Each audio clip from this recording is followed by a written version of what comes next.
Hello, and thank you for listening to Conquering Chaos and Mayhem. I'm your moderator, Breck Lover, and it's my pleasure to introduce the host of Conquering Chaos and Mayhem, Darryl Culley. Darryl, how are you today? Good morning, Brett. Awesome. It's another beautiful and hot day today, and, got to take every day for what it's worth. Well, I do appreciate the hot for sure. I can't tell if I like extreme hot or extreme cold here in Canada, but we'll deal with it as it comes. Now, we got a great guest lined up today, Darryl. Who better to talk to us about disaster and emergency management than a professor? Let's welcome Professor of Disaster and Emergency Management Master's Program at York University, Ali Asgary. Ali, thank you for joining us today. Thank you very much, Brett, and thank you, Darryl, for hosting this. Thank you so much. Well, it's our pleasure. I know Darryl has plenty to pick your brain about, so I'm just going to sit back and enjoy. How many students have you got in the master's program this year? This year, we are about to get 23 to 25. We get to use a number of your students as co-op students. We have one this summer as well, who has joined us. The master's program at York is unique. Can you tell us a little bit about where your students have gone and the impacts that they've made? Thank you so much, Darryl, for the question. Let me start with the history of this program a bit, and then move on to the potential changes that this program has made into disaster and emergency management profession. York University started its focus on disaster and emergency management education back in 2005. Prior to that, of course, there was some internal discussions to create this program. So the history really goes back probably up to back in 2003, where the negotiations at the university level started for creating the program. In 2005, the program officially started with creation of what at the time was called a certificate in emergency management. And this enabled the university to bring together a number of full-time faculty members. At the time, there were 3 of us joined the program in 2005. During 2005 to 2007, we were working, as we were delivering this certificate program, we were working on creating the Master in Disaster and Emergency Management. And in 2007, and the first cohort of the students came to the program. So officially started in 2007. And since then, we have been regularly having something between 23 to 30 students every year. Most of them from Canada. There were all the time a couple or 3-4 international students, but majority from Canadian. And since then, students have been graduating and going to different levels of governments, private sector, public sector, NGOs providing disaster and emergency management profession. And since then, really, we see the change. We see the change in the profession. We see changes in the way that emergency management is working now. So we are really glad that this has made a very high impact in disaster and emergency management profession. And at York University, you're using some of the latest and most high-tech information, data, computer systems out there. You've got a brand new state-of-the-art emergency operations center. You've showed me evacuation modeling software, things that the average organization doesn't have an ability to attain, but you've been able to use this and train your students with it and do studies for various communities with it. Absolutely. Thank you so much for bringing this also into the conversation, because as we started developing the educational part and training part, we also started building capacity on disaster and emergency management research in Canada. And adding to what I was previously mentioning about the master program, we also created our undergrad program in 2010, which was at the time a very good package of undergrad graduate programs in disaster and emergency management established. And so we shift into also research. Of course, we have been doing as researchers a lot of research, scattered research, but at some point we said we need to bring all the forces together and create synergies and also sort of infrastructure for research that are needed for this particular unique program. So in 2014, we applied for a grant through CFI and Ontario Research Fund to create both infrastructure and research program for this field. Fortunately, it was funded. The Ontario government provided support to create what at the time we called it Advanced Disaster Emergency Rapid Response Simulation.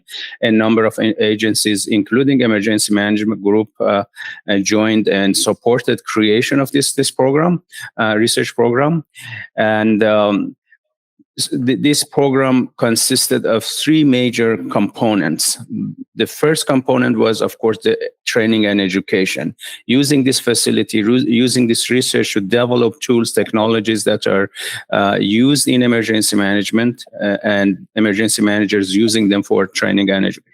The second component was industry support, so that when we can provide support to our industry partners, emergency management community, and also emergency management system in the province, in Canada, and globally through advanced research and technology. And finally, we are working to use this facility. I will talk a little bit more about what this facility is about, but using this facility as an actual emergency operations center, so that when there is an emergency in the region, in Canada or elsewhere, we can activate these emergency operations to provide technical research support to emergencies. And finally, with regard to your question about use of technology, this facility is built like an actual emergency operations center, but because we are using it as research component, we always work in different types of technologies, from artificial intelligence, drone, visualization, simulations, etc., to enhance our training and also build tools that can be used for emergency management in Canada and elsewhere. That end of it is extremely exciting because you are the core of that research and development in Canada. What are some of the new technologies coming out that will benefit emergency managers?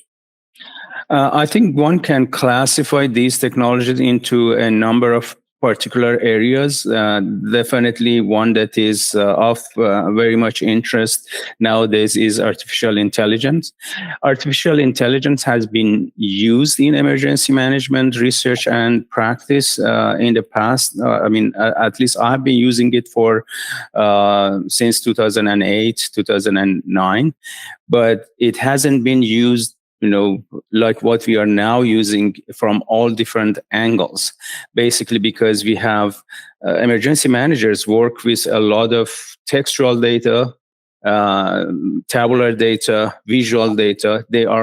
Artificial intelligence can now use all this data to generate new information fast, accurate, and relevant to the, and when I say fast, is really as data comes, AI can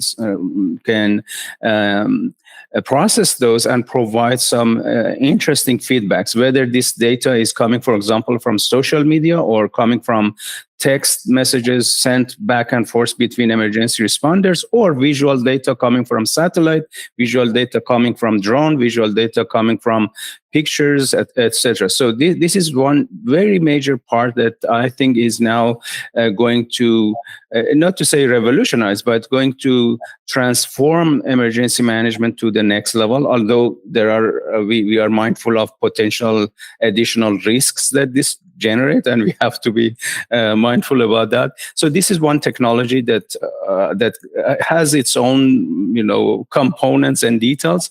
Another one I think is that the impacts of drone technology. that enables us in many different ways, not only from data collection, but also providing emergency response and support that is becoming more and more useful, practical, and I think more relevant to high risk environmental situations that we as emergency managers are dealing with. And also what I can summarize this with the simulation technology, that is simulation and mapping technology that enables us to really model everything in time, and also make some predictions of what will happen as a result of what is happening now, considering all different elements in an hour, in a day, or in a week, which is very important for most of us dealing with emergencies, whether it is a wildfire or it is a chemical release or whether it is, volcano eruptions, etc. And for us in the business, this is pretty exciting. You mentioned that you've been using AI since 2008, and yet for most of us, it is something that is really new. It is on the cutting edge. So obviously, your studies and your team. The university are well in advance of what the rest of us see or even get to use. When it comes to risks, you mentioned that there is some risk. What might those be? Yes, this is an important discussions coming up. I think there are a number of risks related to AI or use of AI in general. I'm not necessarily talking about use of AI in emergency management, but one can actually create a line of this discussion on that. But generally speaking, AI has its own, like many other technologies, has its own shortfalls and issues. Some of those can be mitigated, like any technology. We can, some people say there could be a failure in algorithm that support AI. There could be a human error in modeling process. There could be data error, and could be also intentional sabotage in the data collection or data processing. So all these kind of things, like any other technology, exist here. And we, as emergency managers or risk managers, we have to, whenever we apply, we use these kind of technologies, we have to be mindful of those potentials. This is one part. The other part that is more, I think, to the next level is a combination of this technology with other technologies that can create additional risks that are, in my view, bring us to the discussion of emergencies or risk that is at emergency management, like at the community organizational level and even broader national, international level, where this combination can generate risks that are unexpected, unthought about, and sort of complicated, I would say complex situation where because of the cascading relationship between or systemic relationship between all these technologies, one failure in one, which could be, for example, failure in AI, could cascade or create cascading impacts on other technologies, whether it is air transportation, whether it is rail transportation, etc. It might not be intentional, but it could be intentional too. So this integration, if not thought very well, it could generate some additional high-level risk. This being aside, I go into another level of risk that could be risk when what I call it mostly, some people call it existential risk. I call it risk that we are unable to manage, risks that are beyond our control. And that is where this technology is able to take over our decisions and create a risk that we may not necessarily, as emergency management profession, community, or system may not be able really to deal with it. And that is, I think, the highest level, most dangerous part of it that nowadays are brought into the discussions. And hopefully we will reach out to a sort of solution where we can, mitigate or avoid that.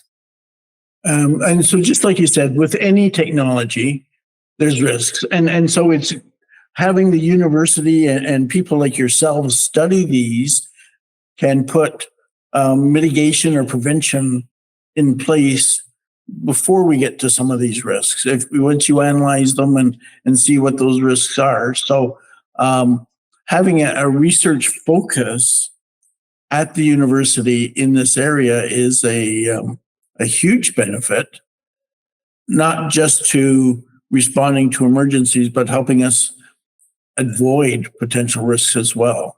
So, well done for the studies that you're doing. And give us one benefit of your new EOC. And you had mentioned that you could actually use it, or it can be used for a crisis anywhere in the world, whether that's local or elsewhere. How would an organization, say, another province or, a state that wanted to access this technology, how would that happen, and what sort of resources can you provide? Very good question. I should mention that we are about to hopefully launch the center, and we will invite you, including other industry supporter of this facility, to join us when we celebrate the official opening of this. We are now in the setup process, hopefully early September. But regarding your question, I want to mention this, that we have some plans in place to start this process. From our side, the way we look at it is that we are creating some, what we call them, task force. These are researchers, students, and professionals, volunteer professionals who are interested in these kind of operations.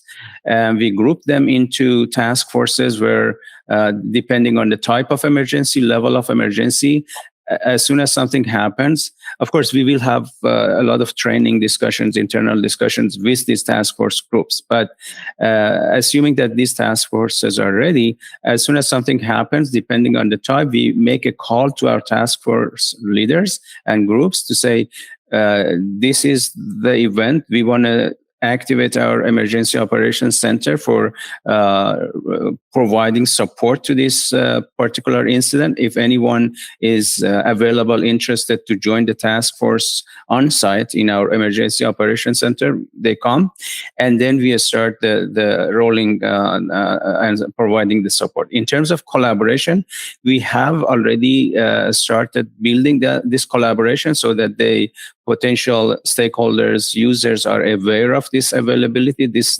facility and support, and they can count on us on certain things. Of course, we are not official, let's say, representative. We just want to provide support as needed, as requested, and as we can, and without any, obligation in terms of, we can make it to that level, but it is really in form of any technical support that is needed, and it's up to potential users to say, yes, we will use it. We like this. Please go ahead or add to this. And can you do this? Can you do that? We want to provide this kind of technical support. And as this is something new, so we think as we start being engaged, involved in this process, hopefully more and more people, organizations, countries realize about the impacts, the needs and support that we can provide, and get to the point where even more formalized relationships are established. Thank you, Dr. Asgary, for joining us today and talking to us about the incredible research and modern advances that you and your university are making in emergency management. Thank you very much, Darryl. I mean, this is a joint effort. It is a collaboration between our researchers, our students, our colleagues, and also industry professionals, private sector agencies like yourself, like many other agencies that we work with. It is the nature of emergency management. We cannot work alone.